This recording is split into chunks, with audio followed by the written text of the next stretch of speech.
The year is 2008. Warped Tour. Alternative press. Scene bands. The crest of the flourishing neon pop-punk wave. Who exactly comes to your mind right now? Sure, you had your Forever the Sickest Kids, maybe a little The Maine, you had your Mayday Parade, hell, maybe even some Metro Station, Hey Monday, Every Avenue, the list goes on and on. But there was one band, 4 guys, who really rose to the top of that scene and made some genuinely classic and timeless neon-tinged pop-punk records. Unlike most of the bands I just mentioned, and the vast majority of bands from that scene in general, this band did not succumb to the typical fate of your average late 2000s neon pop-punk band, becoming unable to adapt to the changing of times, or unable to become something more than a flash in one very trendy, colorful neon scene pan, and ultimately just breaking up after a couple records. No, the band I'm talking about today defied all odds and are still around today, and in fact, they've never broken up or taken a break, and they've always managed to remain one of the biggest and most recognizable bands in the scene. Sure, they've had their ups and downs, as all bands do, but coming from a scene where longevity and timelessness were not words typically used to describe the bands involved, these 4 dudes absolutely took the scene by storm, and for years have always miraculously persisted and defied the odds stacked in front of them. The band, of course, are the one and only All Time Low. That's why your lips are like clockwork, chasing control of all the right guys until wagging it. Fitted hats and a gargle on you. Lights out to the favorite song. She's showing it off the way she wants it. Hey, yeah! This band, All Time Low, has set the bar for Warped Tour pop-punk bands when their Hopeless Records debut. The sunshiny classic So Wrong It's Right was released back in 2007, 13 years ago now. Isn't that fucked up?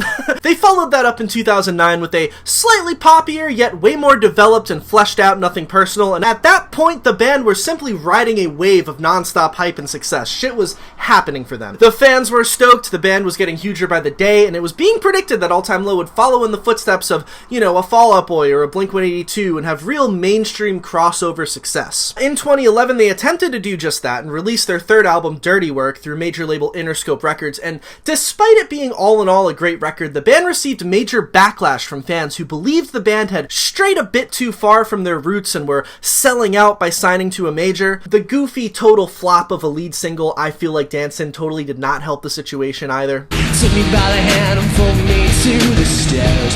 I'm not interested, girl! Following this, the band reacted to the fan frenzy accordingly and ditched their major label deal, signed back to Hopeless Records, and released their next record, Don't Panic, the very next year in 2012, which was a total return to form to the band and was pretty much a knee-jerk reaction to the poor reception of Dirty Work. They went back to basics on Don't Panic and went back to the down-the-middle, catchy pop-punk they were known for, creating a record that sounds like a refreshed, fully realized version of the sound they captured on So Wrong It's Right, as well as Nothing Personal. Don't Panic ended up being a huge success for the band, and it actually sold more than Dirty Work did first week, which is pretty astonishing. This success provided a second wind within the band's career and led them to continue to release consistently great, consistently successful records to this day and maintain their spot as one of the biggest, most respected bands in the scene.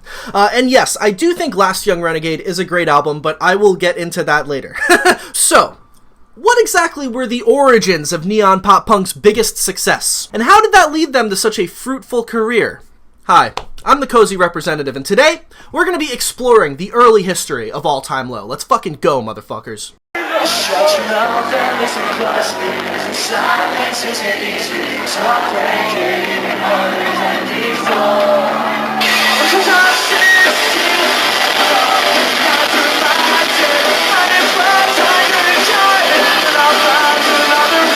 All Time Low officially formed in 2003 when the members of the band were in high school, all around the ages of 15 and 16 years old. The original 5-piece lineup of the band consisted of Ryan Dawson on drums, Jack Barakat on rhythm guitar, TJ Ihley on lead guitar, Chris Cortellello on bass, and Alex Gaskarth on lead vocals. All high school friends, specifically Jack and Alex, had been friends since middle school, and they were heavily inspired by bands like Blink-182 and Green Day to start playing music.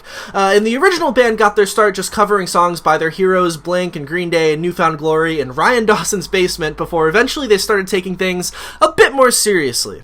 Interestingly enough, some of their early band name ideas consisted of Fire in the Hole, Never Wreck, and The Coincidentals before they ultimately decided on the name All Time Low, which was taken from the lyrics of the song Head On Collision by Newfound Glory.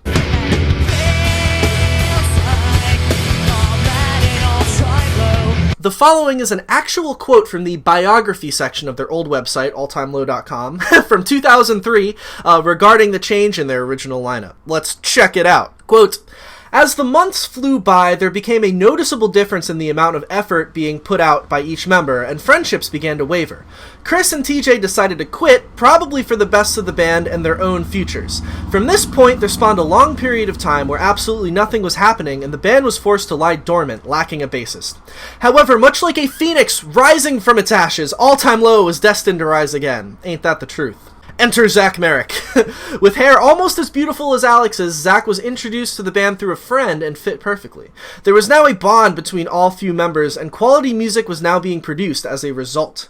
In order to once again create a full, enjoyable sound, Alex hefted up a sixth string of his own, and thus, the All Time Low as we know it today was born. Literally of today, like 17 years later, is still intact. But we'll get to that in a second. As for the future of the band, what can be said is one thing. All Time Low will force its way into the hearts of many and keep on rocking from there. And that they did. I think it is important to note that their lineup has been exactly the same since this minor switch-up back in 2003. This entire time, the whole history of this band, on every record, the same four dudes have been playing an All Time Low since they were 15 and 16 years old. Not only do I think that this had a hand in their longevity and their consistent musical quality throughout the years, it's also simply just heartwarming. I know my high school pop-punk band never made it past the local band stage, and neither did most people's, and I'm not even still in contact with most of the people that I was friends with back in high school. So the fact that All Time Low's high school dreams of making it in a pop-punk band came true and then some, they're also still best friends with the people they grew up with in high school and have been taking over the world together for almost 2 decades now, is something very special and very heartwarming and sweet, and adds just a cool little tidbit about this band that makes it feel nice. I don't know, maybe that's just me. Also, their consistent lineup works in favor in that the fans feel a personal connection with each member. All 4 guys are of equal importance and perfectly fit into each of their defined roles within the band. First, you have Alex. This is Alex from All Time Low. The singer, the frontman, the leader, the visionary who writes the songs and shapes the band's direction. Then you have Jack. Jack is Jack from All Time Low. Jack likes the Macarena. The goofy guitar player, the court jester, if you will. Alex's right-hand man when it comes to goofy, crude, Blink-182 inspired stage banter. There are so many naked guys in this room. I'm gonna give you the best blow, Jay. Perhaps. Alex! What the fuck do you want, man? An all-around silly and fun-loving guy who is always cracking jokes. Yeah, one of my raps, I have a rap song called My Dick Tastes Like Applesauce. And is a blast to watch on stage. Then you got Zach. Hey, my name is Zachary Stephen Merrick, and I am from Baltimore, Maryland, and I am the band called All Time Low. He's the buff, attractive, whimsical, mysterious, and quiet bass player who loves fitness and surfing, and much like a sage, only speaks when he has something either important or funny to say. The opposite of a loudmouth like Jack. And finally, Ryan, the smart, clean-cut, well-put-together drummer who is kind of the voice of reason within the band, the glue that holds together the other 3 wild, wandering personalities. And when they come together, they simply are All Time Low. Nothing more, nothing less. They are a band of equilibrium, each member balancing the other 3 out. They really complete each other, and they really are one of those bands who they can't kick anybody out, they can't get rid of anybody, they can't add anybody, it just wouldn't work, and it wouldn't truly be All Time Low anymore. They're a full unit, a full package, kind of like Fall Out Boy or Blink-182. Wait. Never mind. Anyways, the first thing All Time Low ever released was a 4-song demo in November of 2003. Jesus Christ, get a load of that album cover, am I right? The songs on this demo were very heavily influenced by 90s skate punk bands such as Blink-182 or like MXPX, as well as pop punk bands such as Newfound Glory or Green Day, you know, what the band was listening to and inspired by when they first started, obviously. Here's a sample of a song on it called We All Fall Down.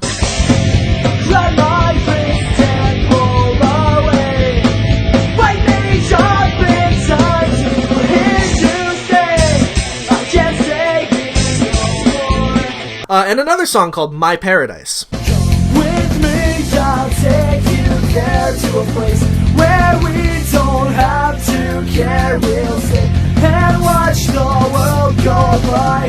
Welcome to my paradise. The songs are deep decent, and this is a good start, but at the end of the day, these songs are pretty beginner, pretty basic, about what you'd expect from a local high school pop-punk band made up of 15-year-olds. Either way, the band began playing shows around their hometown of Baltimore, Maryland, in venues such as the Auto Bar and the Retcher Theater, and they eventually got signed to a local indie record label called Emerald Moon Records in 2004. Emerald Moon Records. Yeah. Where did it come from? Did you find Emerald Moon? They find you? They found us. Emerald Moon Records was a guy named Matt who he was living in Maryland at the time, and he basically just started this little label himself and was kind of fronting bands the money to get into a studio and record. We had never really done anything before, so he sort of, I guess at the time we were like 15, 16, and he sort of fronted us the $1,000 or whatever it cost to get in with, like, at the time it was Paul Levitt, actually, who's gone on to do a lot of other stuff, but fronted the money for us to go in and make our first EP ever, and that was like under the grounds that, I mean, we never actually signed anything, or it was like a very loose kind of thing, but that kind of set us up to be a part of his label. He ended up having a few bands. There was a band from Jersey called Hometown Anthem that we toured with. That was our first kind of real tour as well, and then a few other bands in that family that kind of had like small beginnings, and he was just sort of lending a helping hand. Through Emerald Moon Records, the band released their first official EP entitled The 3 Words to Remember in Dealing with the End in December of 2004. Probably the most early 2000s album cover I've ever seen, am I right? We have a fan question from Amanda, and she asked, what are your 3 words to remember in dealing with the end? Suck this dick. I don't know. I don't know. What do you I love you, wasn't it? Yeah, I think it was supposed to be I love you at the time, because we were all like, we're like, the 3 words to remember. We thought we were like fans or something. This EP is solid. It's still obviously a very young version of the band, but it's leaps and bounds better than that demo that they had released a year prior. Stylistically, the band is still primarily rooted in their original 90s skate punk / early Green Day style pop punk sound on this EP, and every song sounds like it calls for a pretty epic circle pit. Although they were still displaying a pretty juvenile and somewhat basic beginner sound, this EP is actually pretty damn good for what it is, and there are a lot of really cool moments on this EP. The driving, youthful energy of these songs and the strength of Alex Gaskarth's vocals often keeps me coming back to listen to this EP every so often, and I'm always pleasantly surprised about how good these songs are when I decide to go back and listen to it again. The first track on this EP, Hit the Lights, a tribute to a night I'll never forget, is a fantastic song with easily the best chorus the band had written up to that point. So don't you go, I've got you where I want you, and I'm never letting hit the lights. It'll be alright tonight, our dreams come true. The Next Best Thing and Last Flight Home are perfectly decent pop-punk bangers with great melodies and vocal harmonies, and are 2 songs that are always a blast to listen to. The last track, Memories That Fade Like Photographs, shows a bit of a different side to the band, and was the first song where All Time Low showed their emo side. The song is still energetic, yet it is a slower tempo than the rest of the songs on this EP. The lyrics, melodies, and guitar parts are a lot more somber and melancholy than anything All Time Low had done before at this point. Not to mention, this song definitely has the coolest, most intricate, and most interesting guitar parts on this whole EP.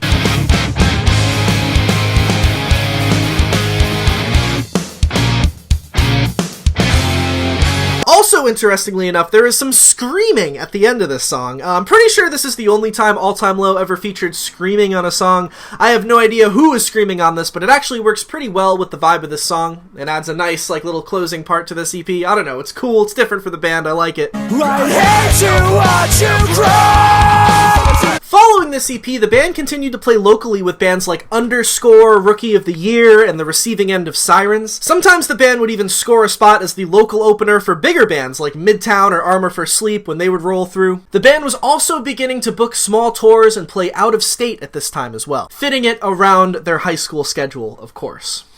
Aside from playing shows, the band also began promoting their music online, using websites such as the at the time up-and-coming social media platforms MySpace and Pure Volume in order to start gaining fans all over the country, and subsequently the world. Fun fact, All Time Low were one of the first 50 bands on Pure Volume in general, and we're also utilizing MySpace before the huge success of that website really took hold. All Time Low were smart in terms of catching on to this wave of self-promoting your music using the internet, and the band have stated that the internet was a huge help for them in their early days, and it is how they would do things like correspond with record labels and book early tours, thus being responsible for a lot of their early success. Not long after the release of their EP, The 3 Words to Remember, In Dealing with the End, on July 19th, 2005 to be exact, the band released their first official full-length entitled The Party Scene on Emerald Moon Records, produced by Paul Levitt.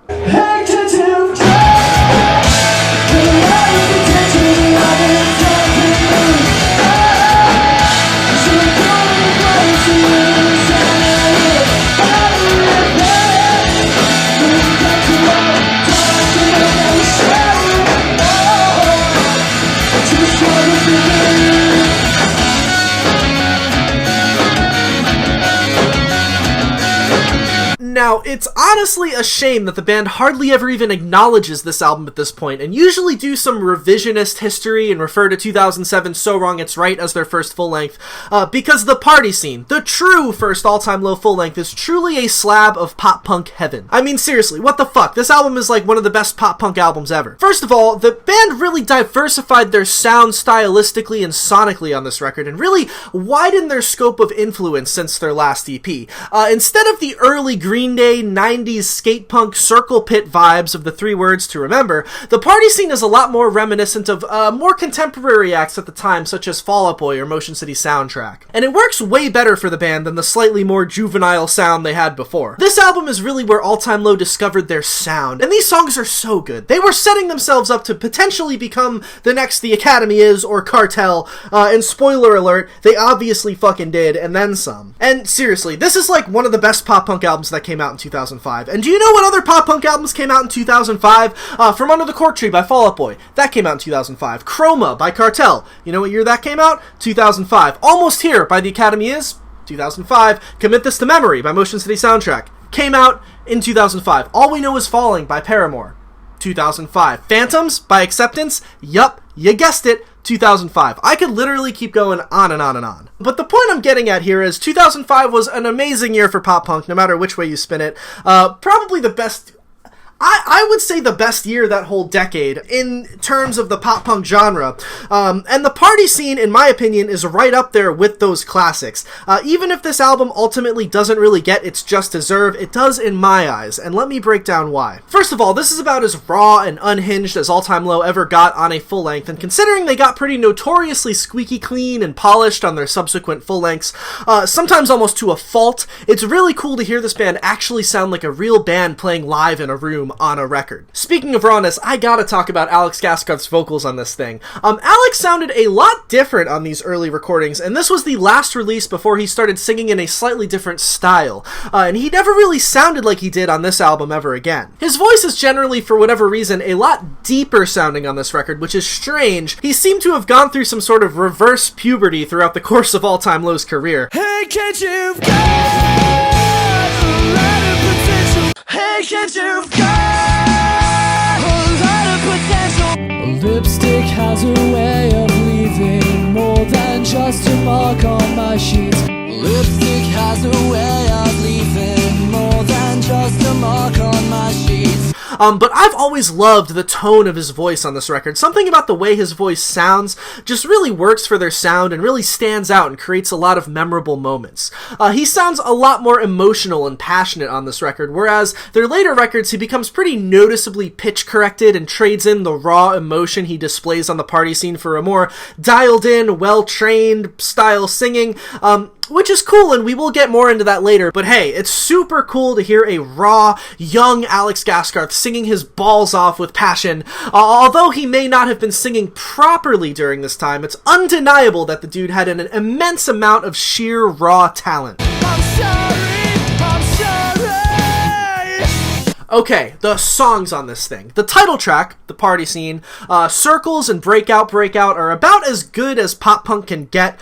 Finely crafted, memorable guitar parts, palpable energy, great lyrics and vocal melodies that come close to rivaling Patrick Stump or Justin Pierre in terms of anthemic pop punk songwriting. Absolutely stellar stuff. Lullabies, Noel, the original acoustic version of Running from Lions, and even This Girl's a Straight Up Hustler show off the band's darker, more intense, more emo side. Although the band got pretty overtly sunshiny and summery and posy on subsequent releases, the band had a slightly darker sound going on places on this record, specifically on these aforementioned songs. Vaguely mallcore style emo lyrics and dark, moody guitar parts almost push the band into a slight post-hardcore territory sometimes, and the band captures these vibes perfectly. Who knew a melancholy all-time low would work so well?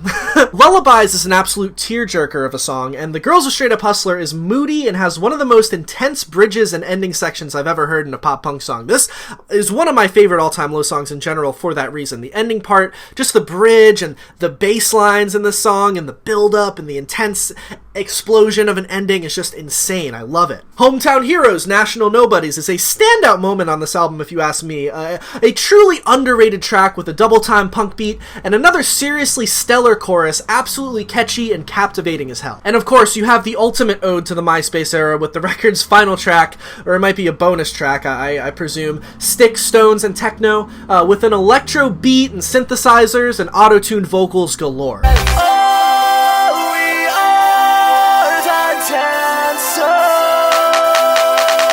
Also, fun fact, according to the Emerald Moon's YouTube channel, the guitar solo in the song was actually played by Zach. Very cool. I know the band are incredibly embarrassed about this song nowadays, but come on, what a fun little true relic of a song. I could go on and on, but All Time Low absolutely knocked it out of the park on this album, and not to mention, they were all around 17 when this album came out. 17! That's bonkers. That's bananas. I wrote songs when I was 17. They didn't sound like this. For a bunch of high schoolers, a bunch of literal children, mind you, The Party Scene is a seriously impressive debut. And I just have to mention again, it's absolutely heartbreaking that the band never seems to acknowledge this album and almost tries to act as if it doesn't exist or respond in embarrassment when someone brings it up. From Lindsay Wright, how can people get The Party Scene and the 3 words to remembering... What? The 3 words to remember in dealing with the end. I don't know, but if you do, let me know, because I would like to have the 3 words to remember. I don't have that. I have it. You do? 1 copy. Burn it for me. I literally found it in the bottom of like a cardboard box. You can't buy them. We barely even have any copies of it, so... Sorry. It's kind of like they're evening out with your girlfriend, if you will, except unlike evening out with your girlfriend, this song deserves a lot more attention than it gets. This album deserves some respect on its name, and a vinyl reissue or something along those lines would be incredibly cool and would make a lot of diehard fans very, very happy. But it is what it is, I guess. There were 2 music videos made around the time of this album, the first of which being everyone's favorite old-school, goofy, all-time low relic, the video for the song Circles, which features the band performing the song in front of a white background and also horsing around on a couch. They're all wearing, like, the worst bootcut jeans ever, and while Alex and Jack don't actually look too different from how they look now, Ryan and Zach look like completely different people, and it's pretty funny. Nice hair, guys. A true classic right there, and probably one of my favorite things on the internet for sure.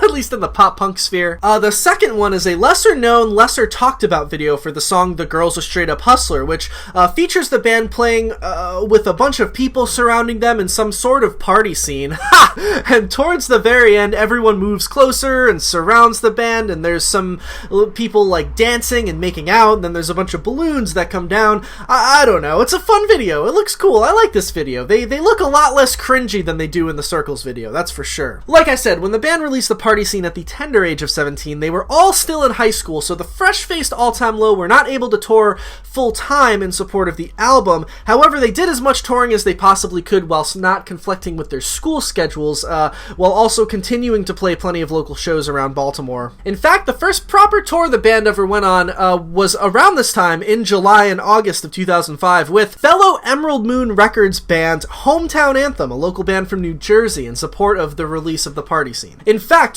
Hometown Anthem's debut record, called Hold On to What You Hear, was released on the same day as the Party Scene, and both records were produced by the same producer, Paul Levitt, so obviously it made a lot of sense for the two bands to tour together. In an interview, Hometown Anthem guitarist Stephen Dufresne said this about the tour, quote, "Even at this early stage, it was clear that All Time Low were moving up to another level.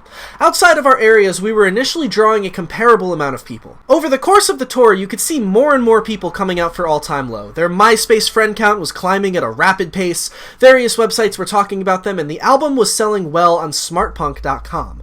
You could sense that their momentum was going to pick up as soon as the summer was over." And they were correct. Around this time, the Baltimore boys had strung up a friendship with the band Amber Pacific, who were signed to the label Hopeless Records, a record label home to noteworthy bands such as Thrice and Avenged Sevenfold, as well as Amber Pacific. And Amber Pacific were stoked on the music of the young All Time Low, and passed it along to show to the folks at Hopeless, who were also equally as stoked on their music, as well as impressed by their tenacity and drive and dedication despite being such a young band. And not to mention the significant amount of hype they built all by themselves in their local scene, as well as nationally via the internet and the touring they had done. Due to this, on March 28th, 2006, it was announced on All Time Low's website that they had officially signed with Hopeless Records, which was right before the band was about to graduate high school. A pretty crazy and also ideal time to get signed to a record label, if you ask me. A real one, not just Emerald Moon, but we'll get into that. Unlike Emerald Moon, which was a local label backed by a very small team of people and could only offer the band a small amount of support when it came to releasing albums and booking shows, Hopeless Records was a well-known national record label which could give them proper support they needed to get on bigger tours and keep them on the road full-time, and have proper advertising and distribution for their records. You see, at this point, All Time Low had practically hit the elusive jackpot when it comes to being in a high school local pop punk band, or any kind of band for that matter. A record deal with a legit national label right before you're about to graduate high school is the dream, in every sense of the word. And due to the hard work the boys put in, they accomplished what so many young bands only dream of but rarely end up achieving. It was time to put the boys to the test and see if they were really deserving of a place in the national scale pop punk scene, and also see whether they were a fluke or not, and actually see if they had lasting value in the grand scheme of things. Not an easy feat considering how many strong albums by classic bands were coming out around the time of All Time Low's signing. Like I was saying earlier about all the great records that came out in 2005, and 2006 also brought along a lot of great records like Boys Like Girls' self-titled album, Cute Is What We Aim For's first record, the same old Blood Rush with a new touch, Taking Back Sundays Louder Now came out in 06, Hit the Lights' debut, This Is a Stick-Up, Don't Make It a Murder, and many more. The Baltimore boys had some pretty big shoes to fill. This leads me to the first official release by All Time Low, the first real official EP put out by the band on Hopeless Records.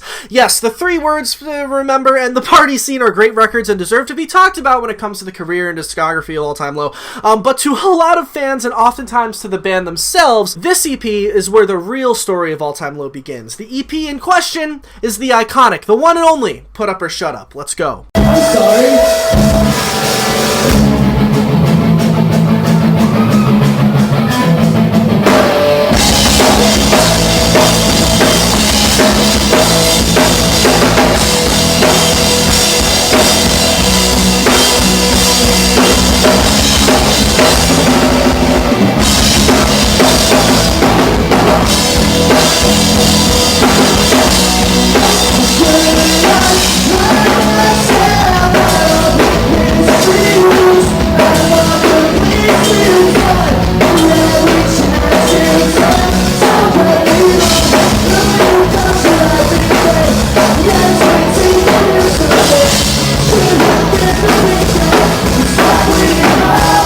Shut Up was released on July 25th of 2006 on Hopeless Records and was produced once again by Paul Levitt, who had recorded all of All Time Low's releases prior to this one. Although sales of this EP were small at first, it eventually went on to sell over 60,000 copies. The EP features 5 of the best songs from the Party Scene, except for Circles. Come on, why no Circles, y'all? That song was great.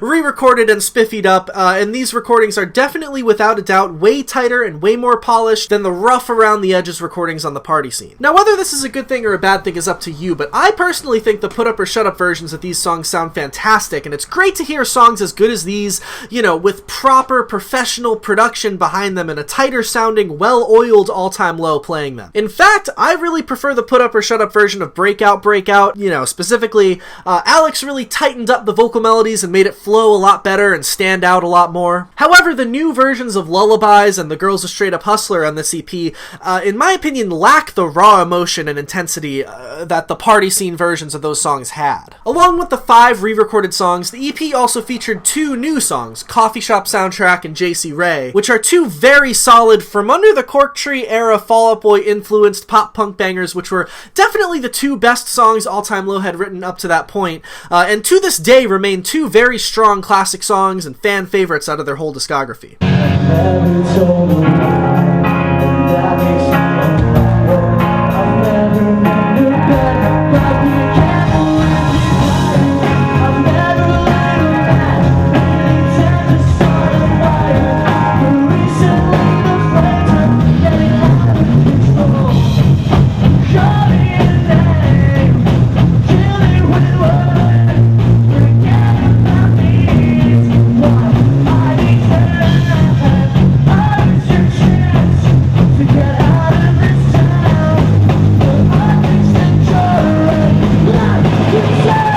On this EP, Alex practically sounds like a completely different person compared to the recordings that came before. I don't know exactly what happened. I kind of was mentioning this when talking about the party scene, but his voice is a lot less deep sounding on this EP. However, it is a lot smoother and stands out a lot more, and he hits the notes with a lot more oomph. I don't know if I've mentioned this yet, but holy shit, Zach Merrick's bass skills are insane! And this is such a big, important part of All Time Low that is rarely talked about, is the fucking bass mastery, wizardry craziness of Zach Merrick.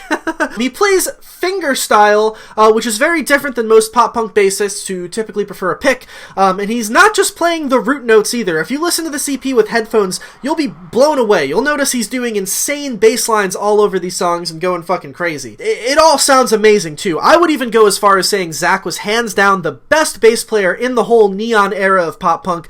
Dude's a beast and deserves a lot more respect for his mad skills. Now, although being deeply rooted in the neon era, somehow this EP holds up super well to this day, and somehow doesn't really sound super dated to me, unlike a lot of releases that came out back then at the time. Now, we're going to talk about this more in a little bit, but there is a certain sense of timelessness in these early All Time Low releases that, in my eyes, helped make them one of the biggest bands in this whole scene, as well as allowing them to exist as a band and stay relevant for as long as they have, or, you know, as relevant as they possibly can. Now, I believe you can attest this to the fact that along with being inspired by bands who laid out the groundwork for the neon era, like Fall Out Boy and Cartel, they also had a very strong Blink-182 and New Found Glory influence, which kept them a little more rooted in the classic pop-punk style, as opposed to other bands around this time, like The Maine or Forever the Sickest Kids. Also, everything about this EP, from the aesthetic of the packaging, to how tight and professional the recording sound, to the actual promotion of this EP, thanks to Hopeless Records,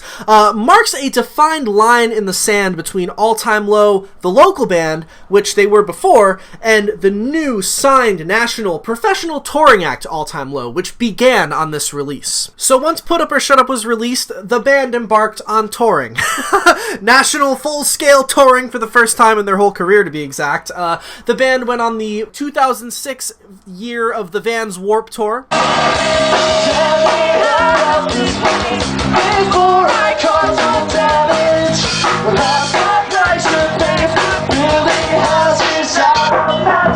Following that, they went on a fall tour in late August through early October of 2006, opening for headliners Amber Pacific, with fellow openers The Audition, Just Surrender, and Over It. Although, according to All Time Low's website from 2006, midway through the tour, The Audition had dropped off the tour and were replaced by the band This Day and Age, and on the very last leg of the tour, This Day and Age left and were replaced by the band Sherwood.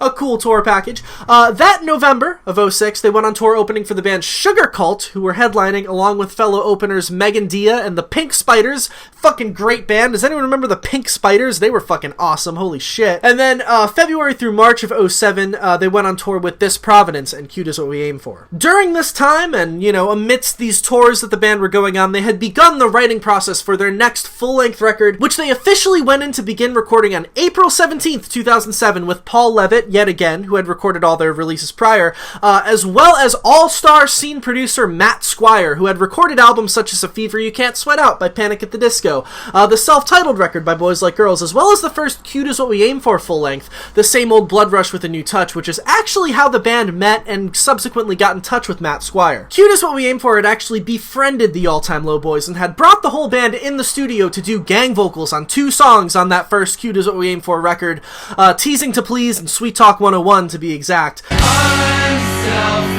as selfish comes, you're giving me a run for my money. So they met Matt Squire from there in the studio and subsequently ended up recording with him. So spring of 2007, they were recording their first full-length, Paul Levitt, Matt Squire, doing the damn thing. Following the recording of their upcoming full-length, the band went out on an acoustic tour in June of 2007 alongside The Morning Light, remember them? Great band. As well as Just Surrender, and videos of the band performing a brand new song, presumably from their upcoming record, entitled Stay Awake, began surfacing online. Stuck splitting hairs and drinking too much. I'm on my way to try and get out. After this little acoustic run, the band embarked on the 2007 Vans Warped Tour. Let it roll. Our time is fleeting, so take control. From California to my home sweet home. Our days repeated like it's all we know. It's all we know.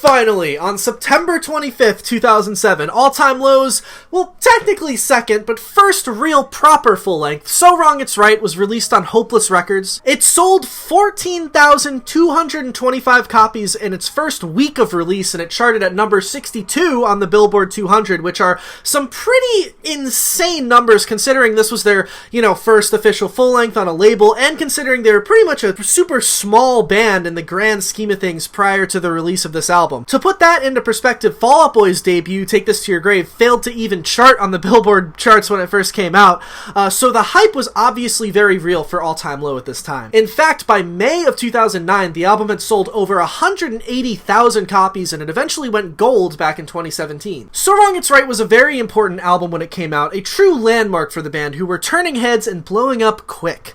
While they didn't necessarily rewrite the pop-punk rulebook with any crazy fresh new innovations, what they did do was perfect it and raise the bar for pop-punk at the time and really set the tone for the whole neon era. Something really cool, unique, and special about this album is the fact that these songs are quite literally the product of 4 18 to 19-year-old boys, young, fresh-faced, stoked on life, who just got signed to a record label and just began to live their fucking dreams of being a signed, touring pop-punk band. And that's exactly what these songs sound like. It's what they embody. This was obviously a very special time in these guys' life, and this record represents that. All of these songs give off the vibe of being young, being stoked, living your dreams, and being free in the summertime. It's a beautiful vibe, really. These songs are impossibly catchy, and this album is chock full of bangers and standout tracks. Almost every song holds some sort of importance, and there are hardly any weak moments on this album. I'm looking at you, come one, come all. This is one of the most summery, sunshiny pop-punk albums of all time, and is practically designed for a teenager's summer days spent at the beach, and late nights nights chasing girls at the local shopping mall. Hello, fellow kids. This album is sugary sweet, yet not overbearingly enough to the point where it becomes sickly.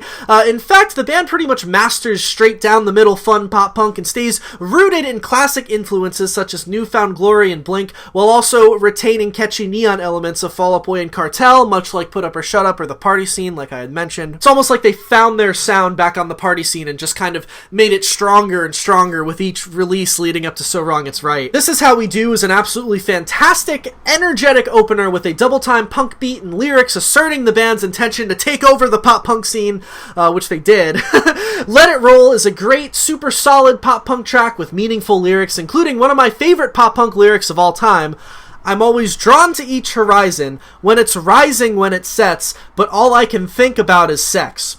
Genius and oh so true, no matter who you are, no matter how old you are, no matter whatever's going on in your life, we can all relate to that. 6 Feet Under the Stars and Dear Maria Count Me In are seriously standout pop-punk bangers, the latter of the two becoming possibly the band's most successful and recognizable song ever, and they still close every show with it to this day. You have The Beach and Shameless, which are kind of technically deep cuts on this record, but could have been the standout singles on any lesser pop-punk band's record, and the same thing could be said about Vegas or Stay Awake. Remembering Sunday is a huge standout on this record and is one of the most beautiful, well-crafted, and heart-wrenching acoustic ballads by a pop-punk band I personally have ever heard. So many iconic lyrics on this one, as well as unforgettable guest vocals from Automatic Love Letters' Juliet Sims, and the record is rounded out by the perfect closing track, Poppin' Champagne, a fun song about getting lost in the moment, and yet another standout track.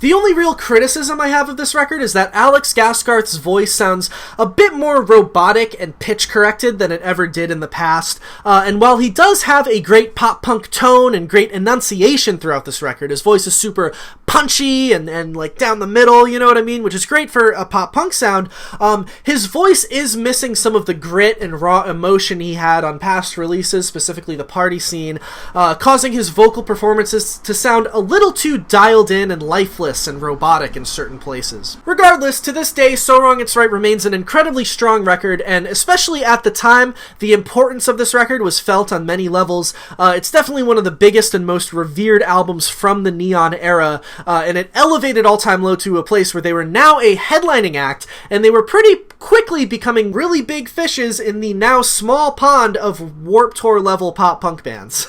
Now, following the release of So Wrong It's Right, the band went out on some pretty iconic, pretty classic, and just all-around awesome tours in support of the record. A lot of these tour packages are some of my favorite, lineups, some of my favorite tours from back in the day, from the neon pop punk era. Let's get into it, because it's pretty cool. So they kicked it off with a So Wrong It's Right CD release show at the Retro Theater in Towson, Maryland, with Family Force 5, The Dangerous Summer, and Holiday Parade. Pretty cool. Following that, from October through November of 2007, the band embarked on a tour called Tourzilla, headlined by Boys Like Girls, featuring All Time Low, The Audition, and We the Kings on the first half, with the band Valencia replacing We the Kings on the second half. Fucking sick. In January of 2008, the band went on their very first headlining tour called the Man Whores and Open Sores Tour. You couldn't name a tour that now.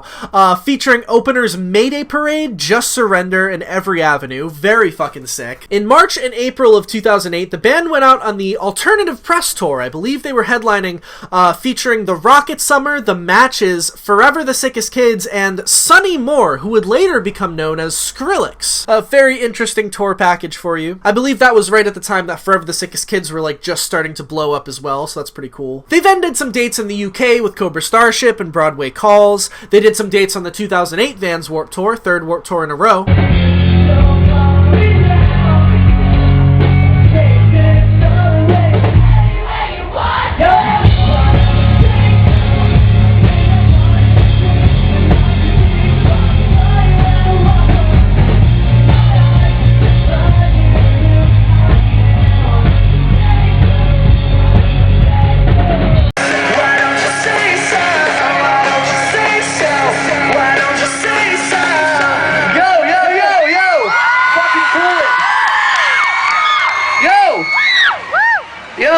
people. I know. I don't care what happened.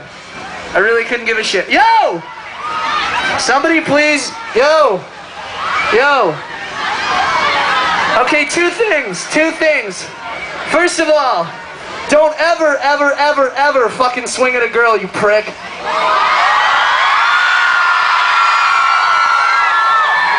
Unless it's your wife. Unless you're married. Number two, calm the fuck down, okay? It's a goddamn music festival. We're not playing Pokemon here. You don't have to flip out, okay? It's not fucking...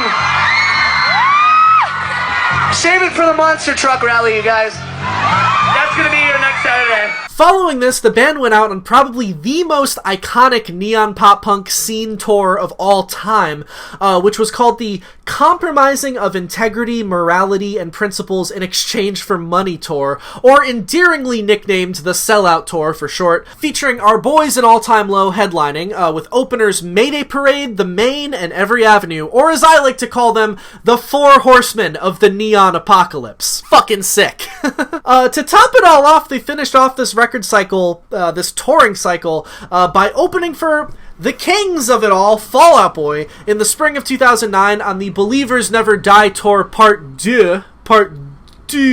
I don't speak French. Headlined by Fall Out Boy, also featuring Cobra Starship, Metro Station, and Hey Monday. I think that might have been the last tour Fall Out Boy went on before they fucking broke up or went on hiatus or whatever, so that's pretty cool. Talk about a string of insane touring, and some truly iconic, noteworthy tours within this era of neon pop punk. As I stated, some of my favorite tour packages from that era, were some of those, specifically the Compromising of Integrity, whatever, in exchange for money tour. That tour, man, I did not attend that tour back in the day, but I remember it happening. I remember seeing ads for it in alt press, and the money I would pay to get in the time machine and go back to that shit and fucking drink a Diet Coke and watch, the 4 fucking leaders of neon pop punk play, all in support of their first records. That's fucking awesome. All Time Low had absolutely blown up and were, in my eyes, the face of the late 2000s neon pop punk movement. The poster boys, if you will. They rose to the top due to their fresh and groundbreaking yet timeless sounding full length, So Wrong It's Right, and Put Up or Shut Up, as well as their fun, relatable, goofy, and friendly personalities, and also the fact that they just nailed the whole vibe of the neon pop punk wave perfectly, and were incredibly marketable, possibly the most marketable band of this era. They were like straight down the middle neon pop punk, you know what I mean? Like, sure, you had Forever the Sickest Kids, who were like the biggest band in the world for a few months in 2008, and had an astonishing amount of hype right off the bat in the very beginning of their career, signing to Universal Motown before they even had a full length out. And yes, they did have great music, but their aesthetic, their outfits, their packaging, a lot of the elements of their music, and even their band name were very stuck in 2008, and they didn't have a lot of room to grow or space to evolve after a debut that was so strong. So strong it was almost to a fault because they had nowhere to really go after. And everything they embodied as a band went completely out of style by the time their second full length came out. They kind of shot themselves in the foot a little bit by being a little too good and a little too on the nose right as they came out. You know what I mean? All Time Low did not make a lot of these mistakes and had plenty of room to grow from their debut full length. And although they, in a lot of ways, embodied neon, they didn't do it in a played out, obnoxious way like Forever the Sickest Kids did. They were tasteful with it and still embodied a lot of the elements from classic pop punk bands like, New Found Glory or even Fall Out Boy. All Time Low are still around, still making great music, still killing it, still somehow as relevant as All Time Low can be in the year 2020, you know what I mean? And I thought it, since they had a record that just came out, I thought it would be cool to take a look at the origins of the band, since, I still kind of, in my head, I always think of All Time Low as like kind of a newer band, but in reality, they've been around for quite a long time at this point. So Wrong It's Right, that record is 13 years old, which is hard for me to believe. I think I was only like 12 when I first heard that record, for the first time, which makes that album itself is older than how old I was when I first heard it, which is crazy. So they're kind of turning into, sort of a classic, multi-generational band, a legacy band, if you will, which is very cool to see, and I think they deserve it. They've been consistently great throughout the years, and it's cool to step back and look at where they came from, and appreciate that they're still just like four kids, who had this, crazy dream when they were in high school of making a pop punk band with each other and taking over the world, and it's like a 1 in a million thing, and somehow All Time Low were that one, and they did it, and they've done it for years, and they're great. So yeah, that being said, thank you for watching. It has been your man, the Cozy Representative. I got a lot more videos on the way. Thank you all so much for watching. I appreciate each and every single one of you, and I will be back soon enough for more videos, and I hope you have a great night. Thank you all, everyone. Thank you very much. I will see you in the future. Goodbye.